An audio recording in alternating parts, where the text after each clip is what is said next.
does communism work? Why is Soviet Russia the most glorious and prosperous nation in the history of the world? And why do capitalists now inhabit mass graves all over Airstrip 1? Today we are learning about Stalin's 10 principles of economics, upon which we have founded our glorious dictatorship of the proletariat. What are they? Why do they matter? And how does Stalin's infinite wisdom lead our society of the proletariat to liberate itself from need and want? We will answer these questions with the help of our all-knowing premier, Mikhail Gorbachev, on this edition of Economics USSR. I'm Natalia Unayev.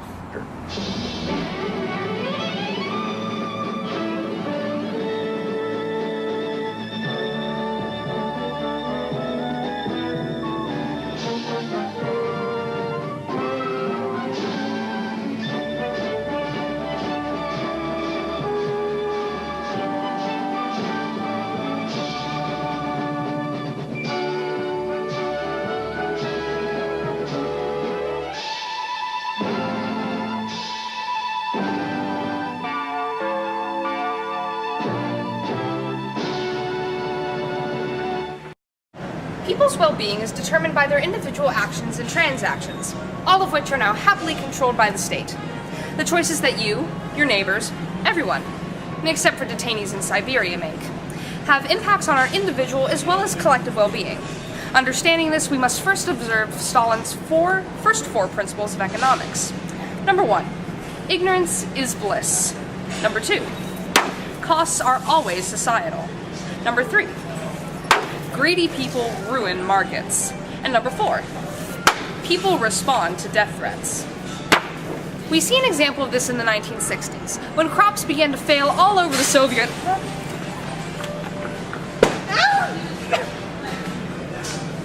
I'd like to issue a correction. Crops never fail in the Soviet Union. Not ever in the past, not ever in the future. To help us understand why you should not be trusted with your own decisions, we go now to our premier, Mikhail Gorbachev. People have survived without making their own decisions for millennia. All we're adding to the mix is that a benevolent dictator of the proletariat, me, is now making the decisions instead of evil bourgeoisie oppressors. After all, if as long as the right decisions are being made, who needs to know about them? People can live through their everyday lives without having to know that they have opportunity costs, and can live blissfully among their comrades. The next principle is equally intuitive. After all, everything we do in our various Soviets is connected. Speaking in capitalist pig talk, one might say that every action has an externality, because every purchase, sale, and production impacts others in negative and positive ways that can never be accounted for in a private transaction, and so it'd be best left to benevolent bureaucrats. Or, as the graph shows, every free market will suffer from deadweight losses. But let's not forget the real root of the problem: human greed. This is what the third point illustrates, as insatiable capitalist greed is what leads people to keep spending money, even when that money could have a much greater marginal impact on someone else's well-being. Consider the given circumstance. Vladimir and Sonia each wish to spend their money on state-produced apples and vodka. But Vladimir is a greedy, wealthy capitalist, and so he keeps spending more and more money on both, even when his marginal utility is down to 1 util per work credit each, while Sonia can only afford a few of each. Vladimir wastes 8 work credits and only increases his utility by 20 utils, work credits that could easily increase Sonia's utility by far more. And because wealth is always arbitrarily distributed and accumulated from nobility and oppression of the proletariat, this is not only an inefficient but unfair distribution of resources and well-being. And finally, if you want to truly incentivize people into not succumbing to greed and maintaining the order essential to a communist state, sometimes extreme measures are necessary.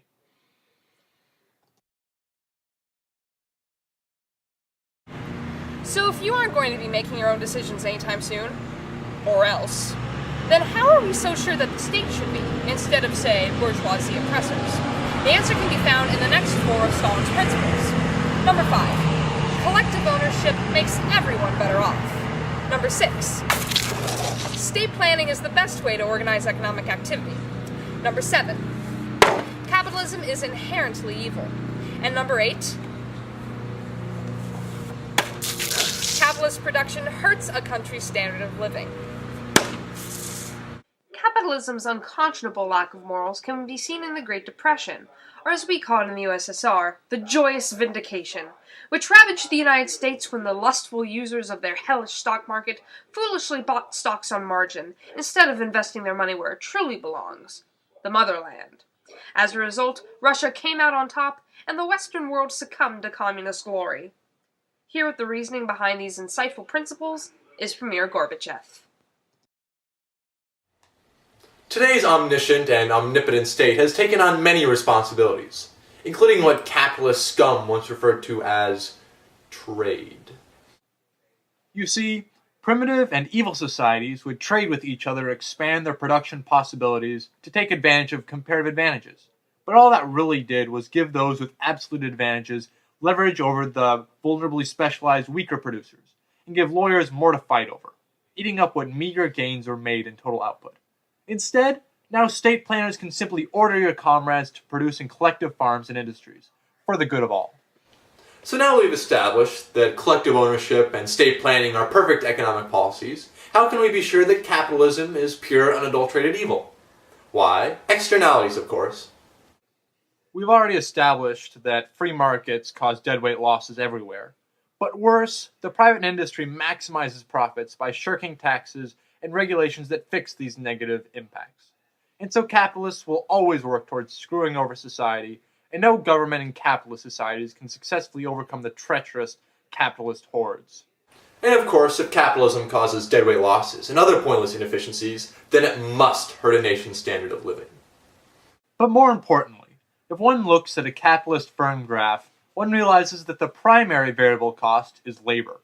And so employers will always work to reduce wages and exploit workers in order to maximize profit and remain competitive in an open market. So while this may line the pockets of robber barons, it leaves everyone else desolate, making the actual people much worse off. To the government, this slip of paper can mean anything from a Ferrari to a hot meal. But to the average member of a proletariat, like me, it is absolutely priceless. Thank you, comrade. Stalin's final and grandest principles are macroeconomic. That is, they deal with the Soviet economy as a whole. Oh, sweet vodka. I do not get enough work credits for this. These principles take into account the shortcomings of capitalist currencies and competitive labor markets. And they are as follows. Number 9, prices rise when there is money. And finally, number 10, 5-year plans eliminate the short run. Here to help us eliminate these final principles is Premier Gorbachev. Capitalism was doomed from the first paper dollar printed. After all, what can a piece of paper buy you? Well, only what anyone will give you for it, and the perceived value of such paper changes drastically over time. Such fluctuations led to what was once called inflation, something we no longer suffer from, because all liberated proletariats receive ration cards that guarantee specific products upon presenting them to the government, making them perfect stores of value, eliminating the need for units of account and mediums of exchange, thereby simplifying and securing the nation's wealth and money. As for the last principle, Stalin ingeniously presented the first 5-year plan in 1928, in which he set the nation's production for the next 5 years, and with it, all economic expectations. This allowed the nation to avoid short-run economic fluctuations, and allowed the nation to quickly assume a natural rate of employment, 100% in the glorious USSR, and not have to worry about anything as archaic as inflation-unemployment trade-offs, and the business cycle. 5-year plans are truly the cornerstone of communism and the success of the Soviet Union. I salute you, comrades. Your comrades salute you, all-knowing Premier. So now you know how economics works. Now that production outcomes have been rescued from the evils of free markets, there is no limit to communism and proletariat well-being. The future is bright, so long as we all work collectively and without greed, from each according to his ability, to each according to his need. From Economics USSR, I'm Natalia Uneov.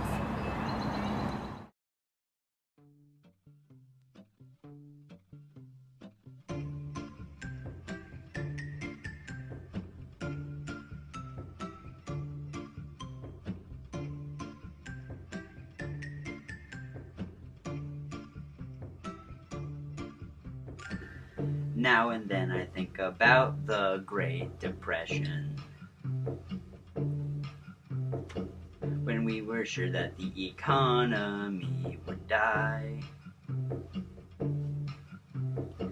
I told my students that we all were screwed. Hoover did nothing, so nothing improved. And Roosevelt was too reluctant to hear me.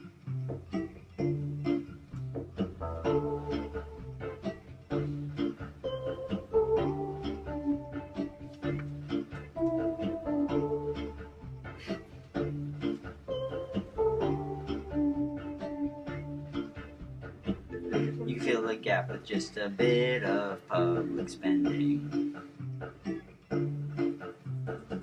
It seemed austerity had to meet its end.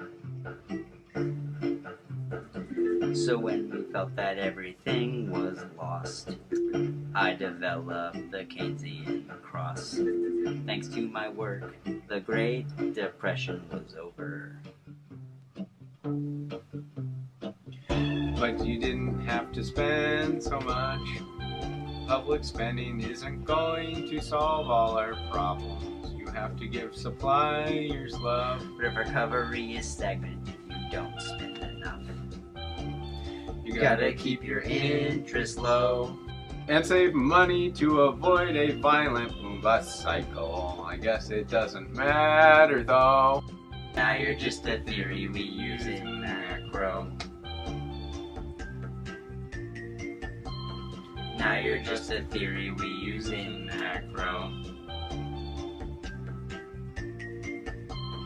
Now you're just a theory we use in macro.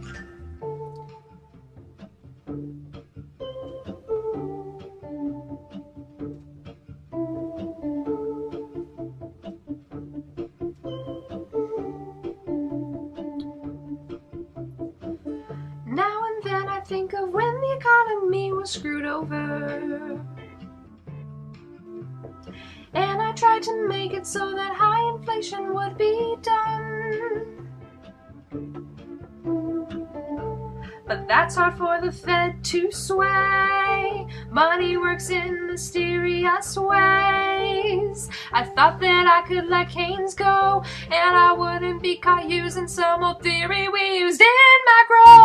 But you didn't have to spend so much. Centralizing all the money won't solve all our problems. You have to give suppliers love. But recovery is stagnant if you don't spend enough. You gotta keep your interest low.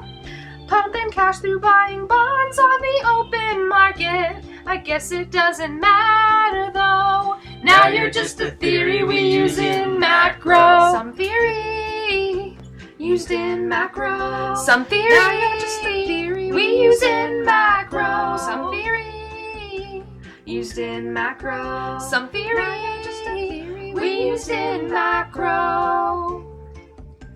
Used in macro. We used in macro. Used in macro. Some theory.